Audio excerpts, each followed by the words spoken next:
Welcome to Beyond the Frame, Episode 1, a podcast where we'll dive deeper into the professional lives of an esports creative. I will be your host, Mario Prosperino, co-founder of ESPAT, and I'm fired up because we're starting off with a bang. We have two renowned photographers, Eric Ananmalay out somewhere in Vancouver and Peter Chau in Houston. Guys, what's going on? Hey, how are you? Hey, thanks for having us. Super, man. Super. You guys look well rested. What have you been doing in the last 7 months?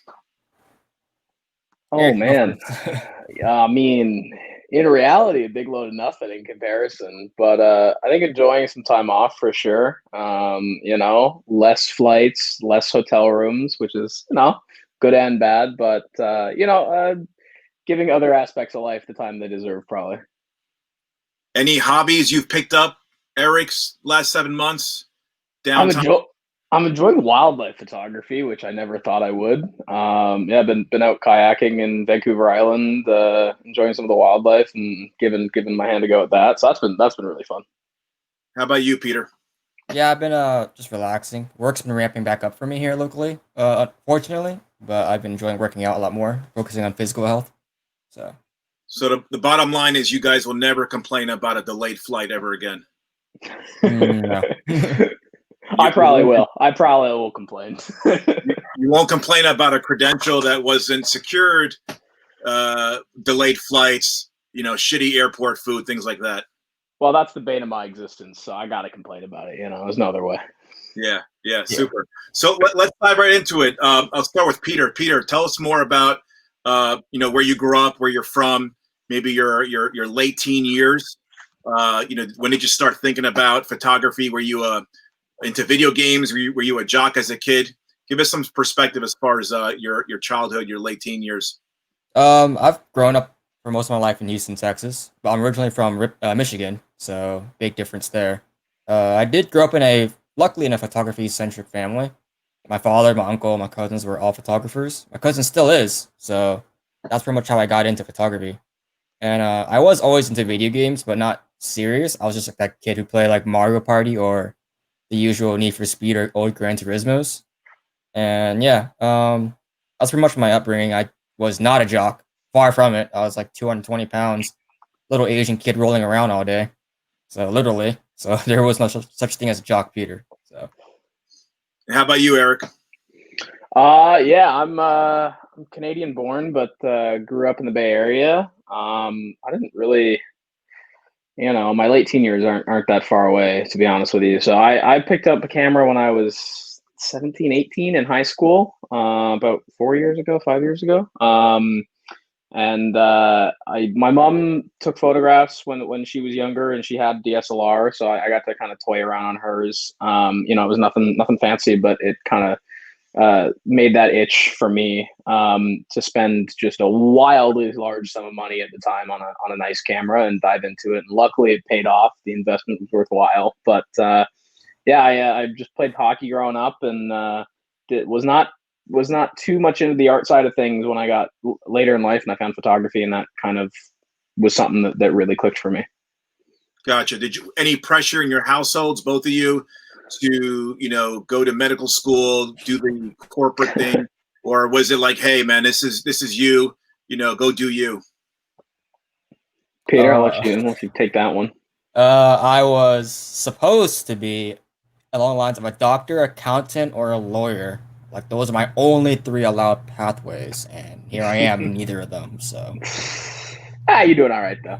Yeah. I would not trust myself as a doctor, actually. So I wouldn't trust you as a doctor either. So I wouldn't trust myself. So. Yeah, that's fair. It was not the same for me really. My parents have been supportive, and it was whatever makes you happy and puts food on the table, because at the end of the day we all got to eat, we all got to make money. So it took me a couple of years to get that point, but I think now they understand that there's definitely a legitimate profession within what I do right now. Yeah, I can relate to that. Coming from an immigrant household, they kind of saw the corporate thing as the safe thing. Maybe try to be a lawyer or be a doctor, and now let's go find our passion and let's go for it. Let's dive into the journey for both of you I'll start with Eric. When did esports become a thing for you? Did you get your start into esports? Was there another genre like music? Was it a little bit of a combination of both? Kind of take us to like the early days, which is probably a couple years ago, of you getting into space. Yeah, for me, it definitely started 2015, 2016. I was in high school, late high school. Honestly, didn't have many friends, and I was trying to find an outlet for me that made me happy. And I found gaming, specifically Counter-Strike. And I think a good friend of mine, a family friend of mine's boyfriend at the time, told me about IEM San Jose, which, IEM is obviously a name that we recognize, but they had a Bay Area event for I think 4 or 5 years. That was happening, and it was kind of right at the start of me getting into gaming. And so I was like, all right, well, I'll go. And tickets were whatever, $30, and it was at our local arena where I watched our hockey team play. And I went, and it was as ESL and IEM always are, a spectacle. It was a whole arena filled, and I think I kind of knew then. It was like, okay, this is something I want to do, whether it be working or as play. It was definitely amazing to me that world existed. And it's it still is such a huge world, but is kind of blanketed. Like, if you know, you know. And that's, I think, something that was really alluring to me. So I did a couple events, 2015, 2016, and then really just kind of dove into it after that. I got my first couple photos at ESL. DreamHack Masters, Las Vegas. I took a photo of Pasha holding the trophy during the Golden Fives era, that kind of blew up, and that got used on a bunch of different publications. Although illegally, I was very, very happy to see it up there. That was before I understood the back end of the whole business side of things. And then I worked with Ninjas in Pajamas at IEM Oakland. I think was probably my first paid or quote unquote paid event. And got a great photo of them raising the trophy there. And that's one of my favorite photos to date. I have it hanging up in my room, and it's hanging up in their office in I think Stockholm. So yeah, that was I dipped my toes into it, and the water was warm, so I dove head first with no sense of caution. And was that you literally, making a cold call or cold email to an organization? I think not. I don't even think that's serious. I know on the NIP side, I think the social media manager, I'm going to mix up who it was because it's been so long, but one of the social media managers of NIP, I think, followed me or had open DMs on Twitter, and I DM'd him on Sunday. I think it was like literally the last day, and NIP had kind of made a miracle run. They weren't expected to go far in the tournament. Maybe not a miracle run, but we're deeper than expected and into the grand finals. And I messaged him. I was like, hey, I am here and I have a camera. If you guys need photos, I'd love to, because I was a big fan of that roster as well. Sure. And he got back to me and was like, sure, send me whatever you got, like, as any social media manager would. And then I remember very vividly, Helena was the ESL full-time photographer at the time, so she was there, and I was working with NIP, and no stage access or anything, but I got a great photo of the trophy raise when they won, and I knew time was of the essence, so I rushed back into the media room where I'd set up my computer that day, and edited the photo and sent it off, and I remember kind of rushing back at the same time as Helena was, and both of us got the photos off, and I think mine got posted first for whatever reason onto NIP social media. So it was kind of the crowning photo of that event, as a lot of the trophy raise photos are. And that was just that was my first serious like media experience within esports. It was a really, I'll never forget that. That's great. That's awesome. What about you, Peter? When did you officially get on the map? I'm actually fairly new compared to Eric. I didn't shoot my first event or actually attend my first event ever until 2018. It was invitationals for Rainbow Six in 2018 of February. I had no idea what esports was. Well, I had a very thin understanding of it. I was like, oh, cool, professional gaming. Don't care. I just game casually. And one of my good friends was a streamer. I was like, you should come to this event with me in Canada. Like, we're good friends. You can stay in my hotel room. You have a free ticket and just come. I was like, sure. I brought my camera along because I was like, Canada, snow, February. Why not? Good portraits. I attended the event, and it was like my first time experiencing any esports event in general, and it blew my mind like what was happening. I was like, oh, there's thousands of fans here. There's just guys competing like in person, which is a lot different than watching online.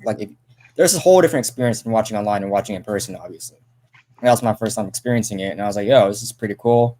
And I had my camera, so I thought, I'd snap some photos while I'm here. They let me bring it in, snap some photos, and that's when I first met Evil Genius's roster at the time. And I befriended them pretty quickly. I was like, hey, got photos of you guys. You guys want them? And they're like, yeah, send DM what you got. And that's what really got me onto the map at first. And after that, I was like, okay, I'll look into this esports thing. Because that was the time I was doing music and I was doing automotive, which I was really known for. And I think it didn't happen until summer where I went to DreamHack Austin, where I really got myself to the map. When I was like, I reached out to all the teams. I was like, hey, I'm a photographer. I'm local in Texas. Would love to come out and shoot photos for you guys for my first ever event. I think an org at the time called Motivate Gaming, now defunct, who was owned by a baseball player, that had a very small Rainbow Six team, and they were like, "Hey, this guy took some good photos at invite, albeit very little. Let's give him a shot, Took him out, and they let me come out as their media guy. And at that point, the team was first round exit, which was unfortunate.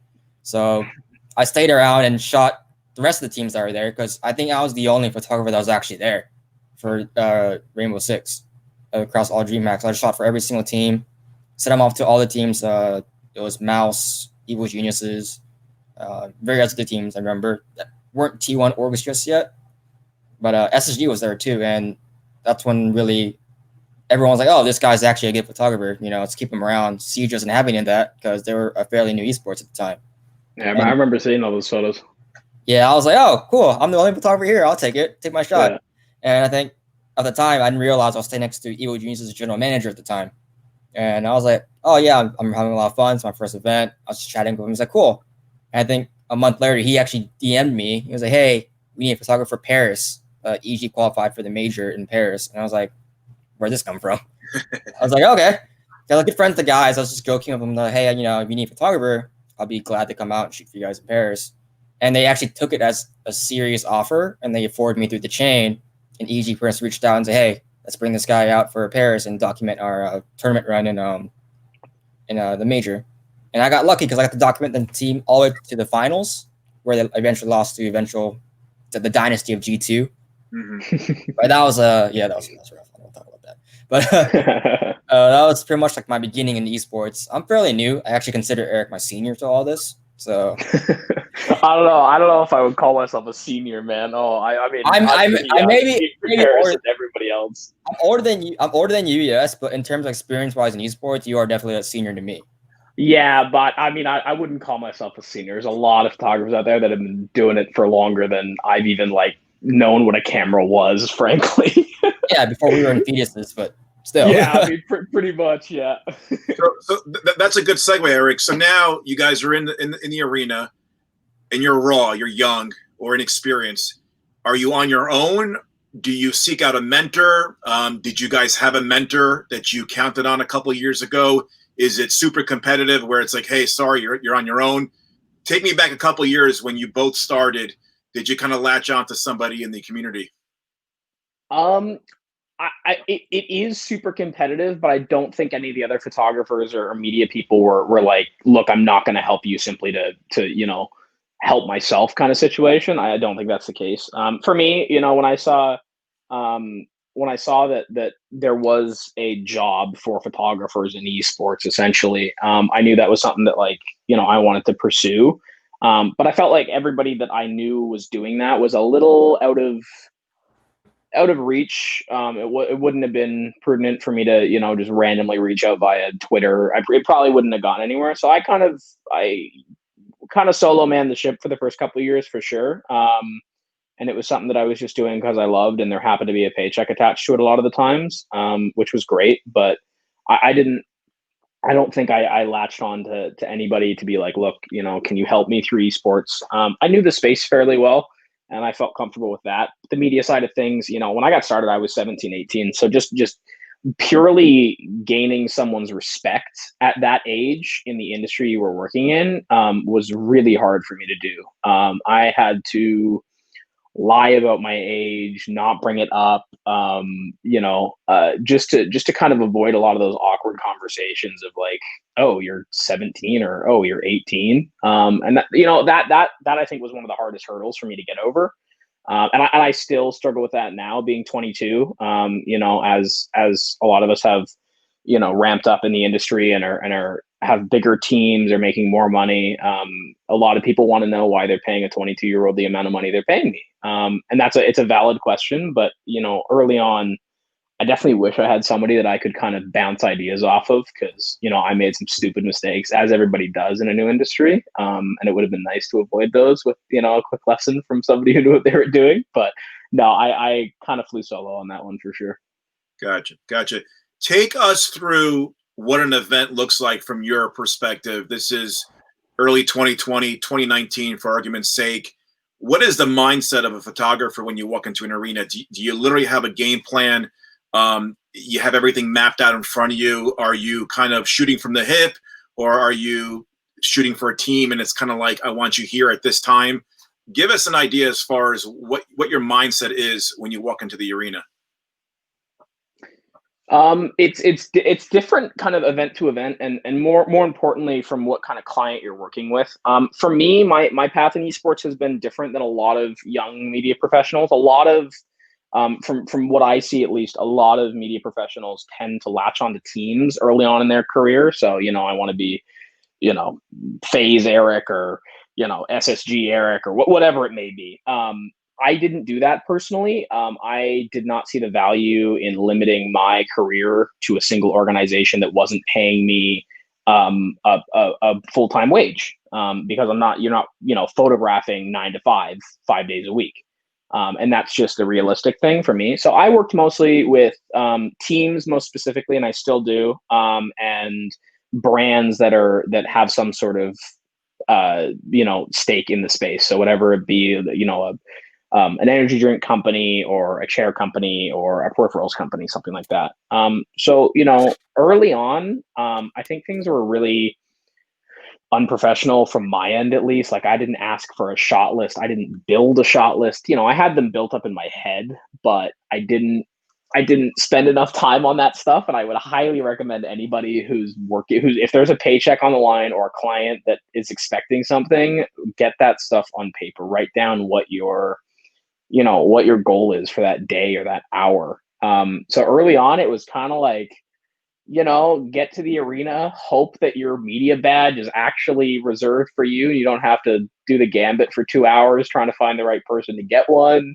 Find the press room if there is one. Grab your camera and go click. It was pretty loose early on, and just, I usually spent my first couple hours in any new environment just finding angles, kind of finding what would set me apart, because the matter of fact is, everybody has an amazing camera attached to their phone, and on top of that, there's usually a couple dozen media personnel with a professional camera in their hands.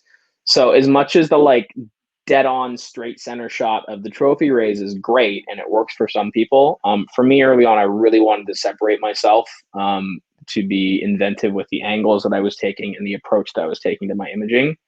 I think that helped me set apart at certain times, but there was other times where clients were really blunt about what they needed, and they said, hey, look, we just need the straight on trophy raise shot that 85 other people are going to take, and look, that's just how it's going to be. And that's fine as well. But finding that that line to play with, to jump across occasionally, or to back off, is really, really important, I think, early on, when you do have those freedoms. Gotcha.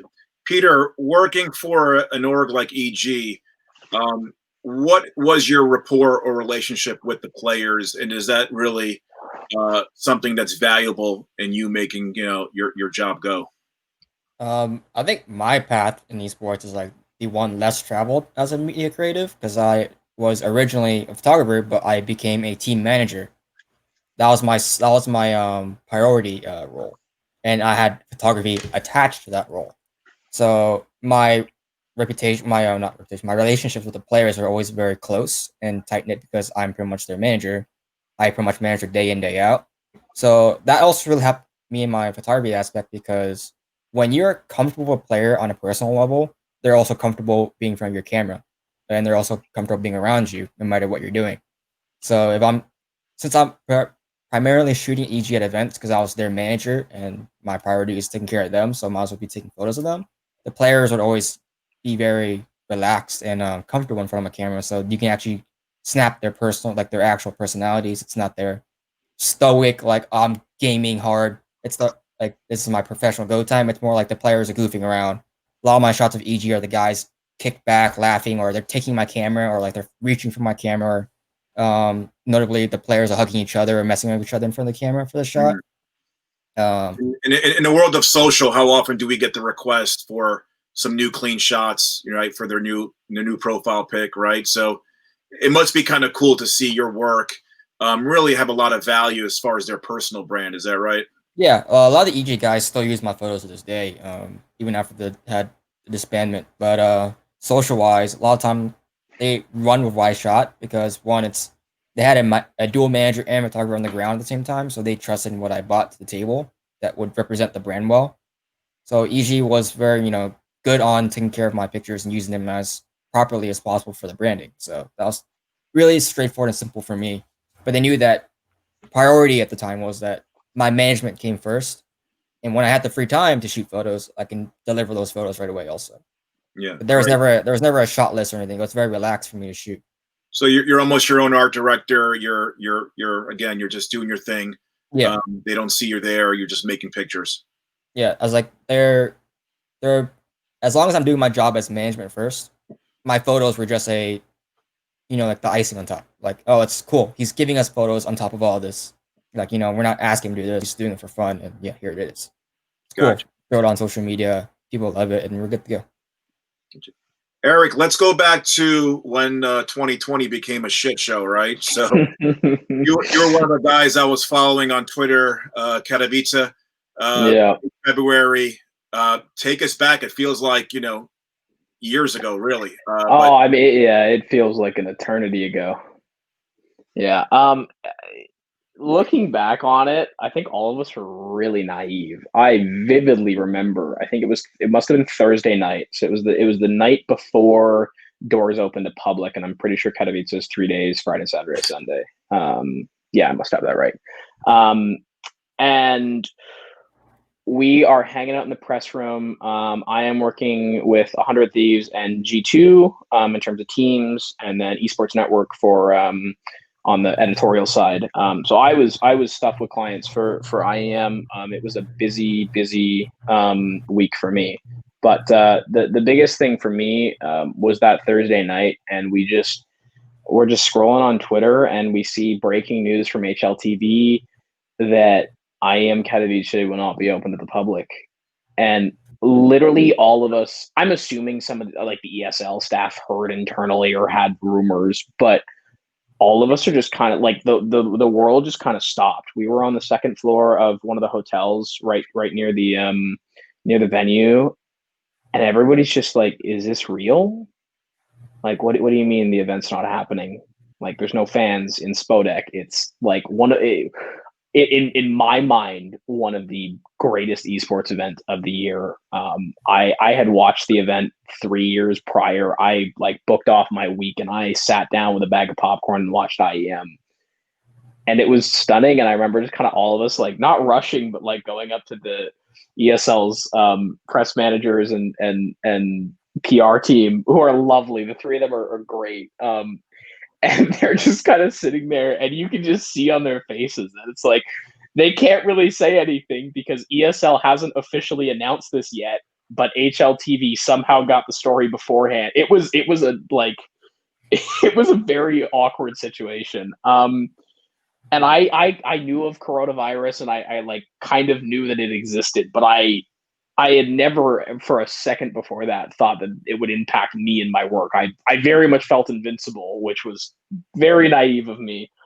But yeah, we get the official word from ESL that the local government had decided that they weren't going to put on the event, and that whatever, 14,000 or however many bloody people had flown into Poland were unfortunately going to have to, enjoy it from their hotel rooms or get the hell out of Poland.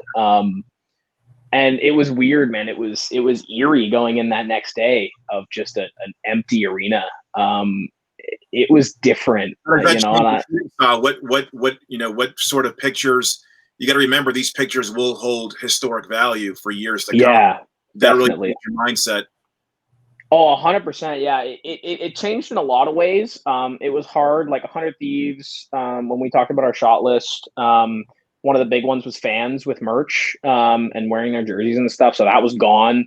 So having to repivot to just players. So I shifted to doing more backstage stuff. I try not to shoot too much in green rooms or in dressing rooms because that's their safe place. And most players don't like media in general. So giving them a kind of safer area and choosing my shots back there is usually what I did. But in this case, because there wasn't a crowd, I kind of had to, or else I was only going to be delivering a handful of photos each day. So that changed. And then in terms of the editorial side, I think it actually opened up a lot more avenues. Those empty arena shots, the behind the trophy, looking to the empty stand shots, those ones really, I think really set themselves apart. It was different. I think my favorite photo, no question, from that event is Chau was shooting for HLTV, I think. Yeah, it must have been HL. No, was it Chau? Somebody took a photo of Pasha, who wasn't playing, obviously, but that he's Polish. That's his home. In the dead center of the empty seats on a fisheye lens, and it's just him and nothing else around him. And that one really, that one kind of hit it home for me of like, yeah, this is different. This is not regular. And so that one was really cool. And it wasn't Chau. I'm forgetting who it was. Sorry to whoever took that photo. My brain doesn't work in the mornings. But yeah, it was different. That event was weird, but there was some shining moments in that event. All of us photographers got together on that Thursday night and had some drinks and had some laughs, and everything was a little more relaxed because we didn't have the same, massive scale to worry about, because IEM is a whole expo. So there's the expo hall next door. There's a whole, it's a lot of square footage to cover as a photographer. So it allowed us to kind of chill and have a fun week. And, I'm kind of glad I got to do that before everything shut down. I got really close with a lot of people that I don't get to spend a lot of time with in terms of European photographers and videographers. So, it was nice. Obviously, if I could do it again, I wish that we didn't. I got to experience Katowice as a whole, including the fans. But there's always, next year or the year after, whenever we get back to it. You're a part of history for 2020. So great. Yeah. Let's move on to some positive news. Both of you nominated this year for the 2020 Esports Awards Photographer of the Year. Peter, this is year 2 in a row for you. Is that right? Yep. All right, let's start with you. What does it mean to you to be nominated for such an award? It's a lot because I think I've been known to shoot photos since only last year, and I've been nominated last year in my first technical year of esports photography, and to be renominated the year after, following even though how short of a career I had thanks COVID, was a big meaning to me because I was like, I never thought my work was good enough to be put out there because I was just documenting one team, following them around for a year, but some saw that as a storyline because I'm following this team through the entire year personally with my lens. I was like, and they're like, oh, this is really good work. And then the year after I left the team, everyone thought that my work as a photographer as a whole was also really good. So that meant a lot to me because I've never been that kind of person to be, I'm okay, I'm out there. But now it's like, oh yeah, you're nominated as one of the finalists. And there's a whole community behind you saying that you deserve to be up there. Is a whole different world for me. How much does social media play a role as a tool? I follow you guys on Twitter, on Instagram. Is it something you guys are really focused on and utilizing as a vehicle to get your work out there? I think as a media creative, social media is how we find our work. It's our lifeline, basically, because how would your photos find attention? Where would anyone, track down your photos, or how would they see your photos? It's all on social media. Sure, there's the avenues of newspapers and stuff, but without social media today, I don't think many of us would have a job in terms of being a creative. Yeah, and quite frankly, that's how I found you guys. So, it's something that is so powerful. It's quite easy to perform a search, hashtags, locations, you name it, and it really becomes your portfolio 24/7.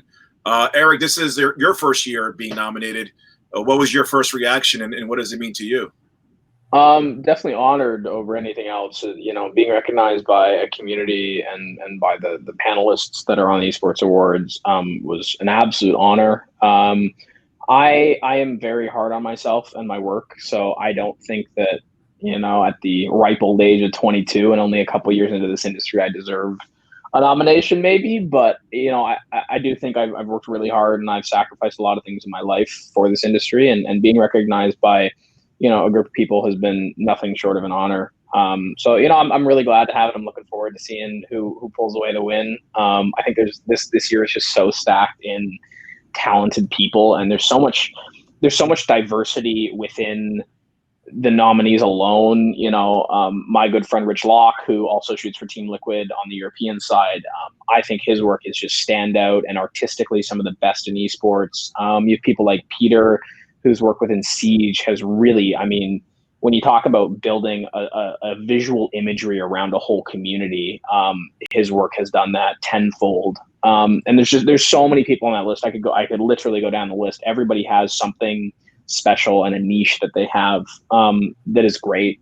This year was obviously a little weird. From my understanding, the awards goes from when the last award was given to the event when it takes place. So in my case, I'm guessing I have the most events under my belt for this time period. I think it was 9 or 10 for me. So as much as it was like a slow year in 2020, my end of 2019, and especially my first 30 days of working in terms of 2020 was busy. I was on the road, event after event after event after event. So, I have a lot to show for in this year. But not everybody does. So, not that it's a bye year, but it's kind of a caveat year. But I'm really looking forward to when we get back to it and everybody can start really punching their weight fully. Yeah. Do you guys see a difference in the style of photography between North America and your counterparts in Europe or even Asia or South America? Yeah, actually, I kind of do. I think a lot of the European photographers stick to a very simple is not the right term, but it's the only word that's come to my head, but a simple editorial style. They tell the story really well. You have people like Adela and Bart, who are absolute masters in their crafts in terms of getting images that in one frame can sum up a whole event. People like Rich, who I mentioned before, he has photos that I still to this day envy and wish that I could reproduce. One of my favorites of his is a trophy race shot from, I think it was Blast Pro Series in, I want to say Copenhagen, or a Blast Pro Series Counter-Strike event. And it's a probably 100 mil or 200 mils from way back in the arena. And it has the walkout end of the stage to the trophy, and the players on it were lifting the trophy, and there's this whole beautifully illuminated crowd around them just going nuts. And that image for me is still one that I am waiting for the day that I'm able to reproduce. And it takes a certain amount of guts to take that, because it's not a safe shot. It's probably the farthest from it. One steady cam operator in the wrong spot, the player's looking slightly off in one direction, and that photo's ruined. But he, that photo to me is just quintessential when it comes to esports photography, and all the European photographers do it really well. And I think North America is a little bit different. I think it's a lot more style and post-production that goes into it, and more color manipulation. It's different, but good in its own way. And I think it fits our market a little more differently than other markets. But I think that's just kind of the nature of any business. Yeah, and one more thing, Eric, you were in the pit for the Fortnite World Cup. Yeah, 2018, Arthur Ashe Stadium, New York City, big stage, big time event. Take us into the pit. Like, how many photographers are elbow to elbow with you? You got the frame that literally was seen around the world, so kudos to you. And Booga did not share any of that $3 million purse, but you made it's a shame. I asked him a few times, and he wasn't down with it. But it's all right. He'll get me in a couple years, I'm sure. Yeah. It was a team effort. What do you recall obviously. about that frame? I recall a lot about that event. Not all gleaming and glorious, but that one was a team effort. I was working with ESPAT for that event, which was really great. And on Saturday, so the event was split up a little differently than most events. So I think it was duo finals on Saturday and solo finals on Sunday, if I'm getting that right. Yeah, and then they had the show matches each day. But yeah, the duos finals were, to put it lightly, a bit of a cluster. There was like 3 Epic Games photographers on the tiny little trophy raise stage that day. I had to like throw my camera above my head and pray, and I happened to get photos that were half decent of that trophy raise. And there was photographers filling our little section and that we had blocked off. And it was busy, and it was definitely a like stake your claim kind of thing. It was get your spot and stay there on that last game, because there wasn't much opportunities for photos of the players during the event. It was just that final minute. So on Sunday, we were hanging out down below. I was hanging out with my good friend Reggie, who was shooting with Ghost Gaming at the time. I believe our other friend Hannah was there as well, and she was shooting photos for Ghost. And a bunch of friends were there, and I kind of tucked in at the closest possible spot, right at the very corner. That was my home, and I wasn't moving. And luckily I had Reggie and Hannah there, who could kind of also, if I had to step out for a second to go get photos, I had to step back to get photos of Kyle's family before he won. They were kind of able to hold it for me, but it was stressful. And the whole trophy raise thing, it goes in a blink, man. You wish you have the 6 hours beforehand just for the trophy raise, but in reality it was just a matter of probably 90 seconds total. They lined him up at the front walkway, gave him his championship jacket. He walks down the little alleyway up to the trophy, throws it above his head, and that's that. It goes so much faster than you think. And I'm not gonna say that it was luck that I got the photo. There was a lot of planning involved. There was a lot of mistakes that were made the day before that I could correct. But a lot of it comes down to just being in the right place at the right time and knowing your environment to get that shot. Which is what happened. And it happened to be the photo that was pushed out to hundreds of publications and seen everywhere, which I'm really grateful for. But you don't always have control of that side of things. I do what I can. For me, the big thing with working with ESPAT is you guys are serious about your turnaround times. We're closer to an editorial style of faster turnarounds than most esports work. So for me, I whipped my laptop out literally before he'd even gotten off stage, I think, and dumped a card to start editing. And so I had that photo off to you as fast as the lack of internet would provide. We didn't have the best Wi-Fi situation, so I was hotspotting. But we were getting photos quickly to my clients is really important for me. So that was something that I focused on for that event, and it paid off. It was a good story, and you got the money shot. That was awesome. Yeah. Peter, let me turn to you. A lot of young up-and-comers are going to watch this. They follow you guys on socials. Any advice? Give me the good, the bad, the ugly about the industry, about the community, about the creative space, really. For me personally, after being through like on both spectrums of industry, creative, spectator, and all that, they have to come in and know that there is competition. Like Eric here is one of my good friends, obviously one of my first friends in media, but there will always be a competitive side between everybody. Like at events when you're with photographers, I do remember when like Eric's like he's in the zone, this guy is a tank. Like he will literally knock you over. I'm tiny, so I would go flying. But you have to know that every photographer there, we're all trying to put food on the table. It's gonna be hard, and to get your name out there is especially hard. I got lucky. Like I got really lucky in terms of photography and my entrance into esports, but they have to take it slow. Like have high expectations for yourself and also shoot high, but also know that the industry is very young in terms of like media. Like I was in Siege, which is already a very young esports scene in a already even younger overall esports gaming scene in general. Because Siege is like what, going on its 5th year, maybe 4 years of esports, 3 years of actual like tier 1 style esports. Whereas CS:GO, League, Dota have all been tens of years of experience, right? So all photographers understand that when you come in, it's gonna be a lot of competition, it's gonna be rough, but the passion and fans and the storytelling is like nothing like I've ever shot in my life. And I've shot in a lot of things across a wide spectrum of things, but there's a lot to take in, and it's gonna be fun. Have fun at first, make it a passion, and before anything else, be But like, also, guys, it's a business as well. yeah, And I'm going to pick on Eric, and I've been really impressed with Eric's business acumen at a young age.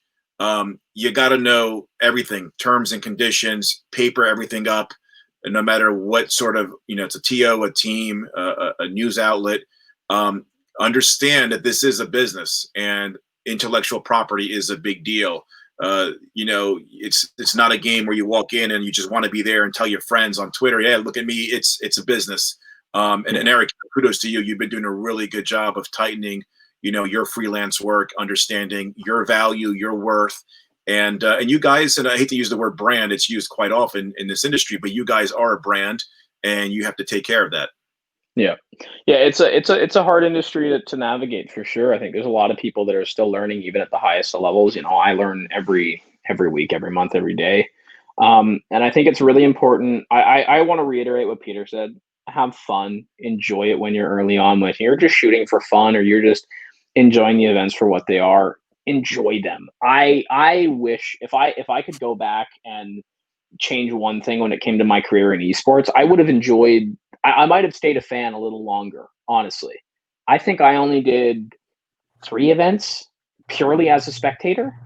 And it's so hard to like even have any sense of being a fan when you're working, because there's so many things that are on the line. So have your fun early on, but like Mario said, you have to professionalize your business quickly. I have lost probably tens of thousands of dollars in mistakes that I've made contractually, not having the right rate when it came to certain events. I have been, by every stretch of the imagination, scammed many times over by clients. As much as we like to think esports is this like perfect safe haven, it's not. Everybody's there to make their money, and if it comes at your expense, a lot of people will not have a problem with using you for that. So be smart. Take people like me and Peter. If you have questions, Lord knows right now I have time. If you have any questions, toss them my way on any of my social media channels. We're here to help. We didn't have that early on in our careers, whether that be out of our own personal choices on having a mentor. But if you have questions and it's going to save your butt on something, all of us are more than happy to give you the time of day to answer them. We don't have these massive egos. We're here to help. I want nothing but the best for the industry, and especially the young people getting into the industry, because I'm one of them. Yeah, I am too. No, that's awesome. And listen, on the business side for me is it's still early in the game. It's like literally barely the second inning. We cannot compare ourselves to traditional sports who have been around since the 50s and the 60s. It's a fun, really cool industry to be involved in. We all have to do our part. Our world is digital media. It's IP. We are literally creating the history of esports, both in photo and video format. Having said that, there are rules to the industry, whether you're the YouTubes or Twitches, the music catalogs, the photo catalogs, what have you. So, I really want to thank you guys for being kind of like at the trailblazers for esports photography. And you're so young, and you have, if you were a gamer, you'd be retired by now or they cut you. But as photographers, you guys are so young, and I'm so jazzed for us to have the ability to commission you guys and to get you guys boots on the ground. Couple last questions. Bucket list. Name one event. You have one event to go to. What's on your bucket list that you guys haven't been to? Worlds for me, 100%. Yeah, that would have been my top one. I got to check off Worlds last year in Paris. Definitely TI for me. It's been in Vancouver and Seattle for the past however many for many years, and I never went. I never knew about it. Dota was something that I didn't understand, and I'm bummed I didn't know. But yeah, definitely TI. Gotcha. And you have 3 dinner guests. Could be anybody, celebrities, a grandparent that maybe is not with you. Who do you want at the table? Eric, you go first. Oh God, I don't even know. You could say Peter if you want. I mean, he's not a high profile. I'm nobody. I don't know, Peter. You're a pretty good dinner. Yeah, is Peter bringing the wine? If he's bringing something, then you want him at the house. I mean, Eric? Look, if we're having Korean barbecue, I want There we Peter. go. That's no question. All right. I saw that coming from a mile away. 100%. Oh man, I would probably say if I had to choose 3, my 3 grandparents that are alive. I don't spend enough time with them because of work, and I enjoy their company greatly. I'm actually in 2 of their houses right now, enjoying my time away from working. So yeah, definitely them. Great. I hope Mom's not watching, but that's okay. And Mom's gonna be angry. Sorry, Mom. How many Twitter followers does your mom have now? Is she building that Twitter following? Oh, I'm sure she is, man. She's more active on Twitter than I am sometimes. It feels like. Listen, everybody's watching. When Eric gets that frame, Mom jumps on Twitter. Mom is in the replies. Check out Mom in the replies. She's always there. I love her. Mama Ananmalay. That's my boy. He got the booga shot. He's on Twitter. You haven't blocked her yet, right? What's up? You haven't blocked Mom on Twitter, right? Oh God, no! I wouldn't be able to go to her. I wouldn't be able to go home if I blocked her on Twitter. Are you kidding me? That key is fully dependent on me not blocking her on Twitter. It's just so funny because my niece and nephew are in their 20s, and the minute my mom, their grandma, got on Facebook, they quit. They're like, if you're on Facebook, I'm out. You know, that's fair play. You know, I'm gonna be out on Instagram as well. Yeah, I mean, my mom's real tech savvy, so there's no problem there. She's on social media. It's usually soon after me and my brother are. So yeah, I think it's fun. It's nice to have an amalgamation of like personal life and work life on Twitter. It keeps things spicy. Listen, we need events back. We missed Mom. Mom was really good for a couple of comments. True. How about you, Peter? Who's at the table? My grandpa was probably the first photographer in my family, so I'd love to see how he did things back in the day. He was a war photographer, actually, so that'd be neat. And after that, probably like Jackie Chan. I don't know. Dude, Jackie Chan's like Jackie Chan. Like, come on. Listen, you need some comedy too, right? It can't all just be serious, right? Yeah, right. Outside of that, maybe that's about it for I can think off the top of my head, honestly. Well, now that we're all in quarantine, like, we're not used to having people over our houses. So yeah, for real. Yeah, the dinner better be 6 foot. Hard question to answer. Where can we find you guys on social? You can find me on Instagram, Twitter at Eric Ananmalay. Good luck spelling that one. That's it. Yeah. For me, everything across the board is Peter H. Chau. My last name is Chau, not OU, not OW, not AO, not AI. I don't know. That seems like a bit of a soft bone there, man. Dude, a lot of times people spell my last name wrong. I'm like, it's Chau, please. Peter, my last name has 4 A's in it. I understand. I know. Yeah. God bless Twitter and Instagram, and it really helps us out.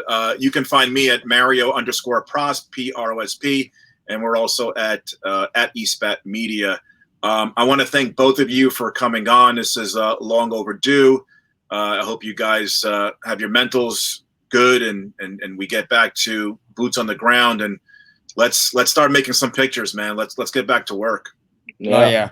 About it. Yeah, thanks for having us, Mario. Oh, man. Thanks for having us. We'll do this again, and we'll start showing some pictures that you guys are back in the arena. How about that? Yeah, I look forward to it. Korean barbecue on me next time. Do it again. All right, guys. We'll see you soon. Bye. Have a good one.